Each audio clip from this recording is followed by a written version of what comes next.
इस वीडियो के बाद आप डॉम को यूज करके HTML एलिमेंट्स को एक्सेस कर पाएंगे और इंटरैक्टिव वेब पेजेस को क्रिएट कर पाएंगे।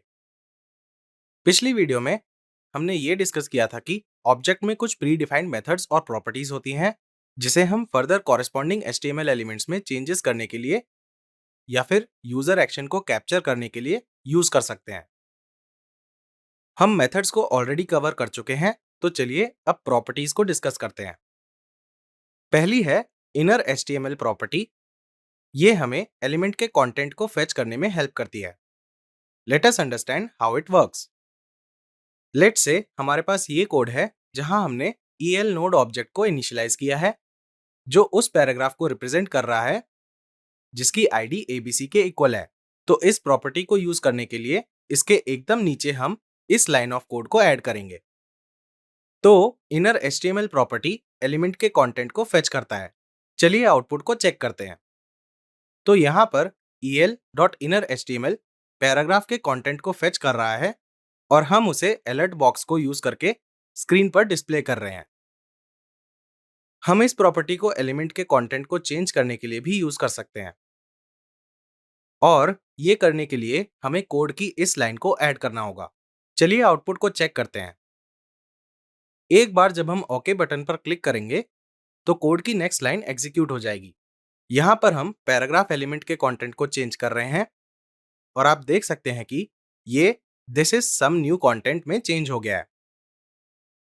इसे हम स्टाइल प्रॉपर्टी के साथ किसी भी एलिमेंट की CSS प्रॉपर्टी को चेंज करने के लिए यूज कर सकते हैं।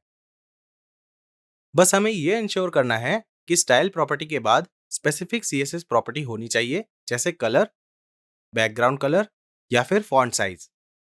जैसे इस एग्जांपल में स्टाइल प्रॉपर्टी के बाद हम रिस्पेक्टिव वैल्यू के साथ कलर CSS प्रॉपर्टी को यूज कर रहे हैं। Well, that was all about inner HTML property. Next हमारे पास एक और इनबिल्ट प्रॉपर्टी है जो इवेंट हैंडलर्स की तरह एक्ट करती है and on click is one example जिसे यूजर के क्लिक्स को कैप्चर करने के लिए यूज किया जाता है। चलिए देखते हैं कि ऑन क्लिक इवेंट हैंडलर कैसे काम करता है। यहाँ पर हमने ऑन क्लिक इवेंट हैंडलर को एक फंक्शन असाइन किया है जो तब एग्जीक्यूट होगा जब ऑन क्लिक इवेंट अकर होगा, दैट इज जब यूजर किसी स्पेसिफिक एलिमेंट पर क्लिक करेगा। इवेंट्स स्पेसिफिक एलिमेंट्स पर कैप्चर किए जाते हैं। इस केस में वो पैराग्राफ जिसकी आईडी ABC के इक्वल है, जब वो क्लिक होता है तो फंक्शन एग्जीक्यूट होता है। अगर यूजर वेब पेज पर कहीं भी किसी और एलिमेंट पर क्लिक करेगा तो इस फंक्शन को कोई इंपैक्ट नहीं होगा। बहुत सारे इवेंट हैंडलर्स होते हैं and they go by the name on-event-name, जैसे ऑन माउस ओवर। जैसा कि इसका नाम सजेस्ट कर रहा है, ये तब ट्रिगर होता है जब यूजर स्पेसिफाइड एलिमेंट पर माउस को लेकर जाता है। प्लीज नोट, जब तक वेब पेज क्लोज नहीं हो जाता है इवेंट हैंडलर्स तब तक रन करते रहते हैं।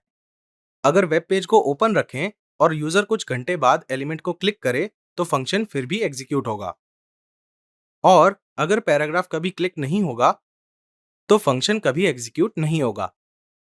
तो सेड फंक्शंस के साथ इवेंट हैंडलर्स की बाइंडिंग इमीडिएटली होती है, पर फंक्शन तभी एग्जीक्यूट होता है जब इवेंट अकर होता है।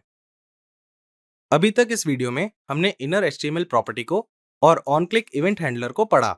जब हम इन दोनों प्रॉपर्टीज को एक साथ कंबाइन करते हैं तो हम हाईली इंटरैक्टिव वेब पेजेस बना सकते हैं, जिसका मतलब है कि जब यूजर वेब पेज पर एलिमेंट्स को क्लिक करता है तो वेब पेज के HTML एलिमेंट्स चेंज हो जाते हैं।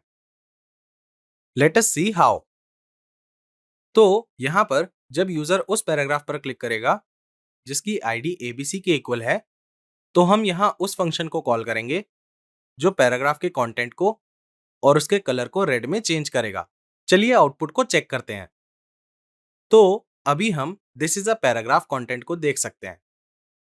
चलिए मैं इस एलिमेंट को क्लिक करता हूं तो देखिए कि ऑन क्लिक इवेंट हैंडलर को यूज करके हम सक्सेसफुली HTML एलिमेंट और उसके कलर को चेंज कर पाए हैं। We can do a whole lot more with the right use of JavaScript. Please note, event handlers या कोई भी प्रॉपर्टीज और मेथड्स जिन्हें हमने अभी डिस्कस किया है, उन्हें हम डायरेक्टली सिर्फ नोड ऑब्जेक्ट पर रन कर सकते हैं और नोड ऑब्जेक्ट्स के एरे पर रन नहीं कर सकते हैं।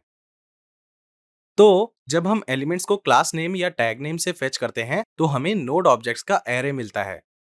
उनके लिए पहले हमें इंडिविजुअल लेवल नोड ऑब्जेक्ट को एक्सट्रैक्ट करना पड़ेगा और फिर उस इंडिविजुअल नोड ऑब्जेक्ट पर प्रॉपर्टीज और मेथड्स को यूज करना होगा। इवेंट हैंडलर्स को यूज करने का एक ऑल्टरनेट वे है, दैट इज हम उन्हें HTML एलिमेंट्स के एट्रीब्यूट्स की तरह यूज कर सकते हैं। Let us see how. यहाँ पर एलिमेंट्स को पहले फेच करने और बाद में इवेंट हैंडलर को प्रॉपर्टी की तरह असाइन करने की जगह हम एलिमेंट के एट्रीब्यूट में इवेंट हैंडलर को ऐड कर सकते हैं और एक फंक्शन को यूज करके उसे कॉल कर सकते हैं।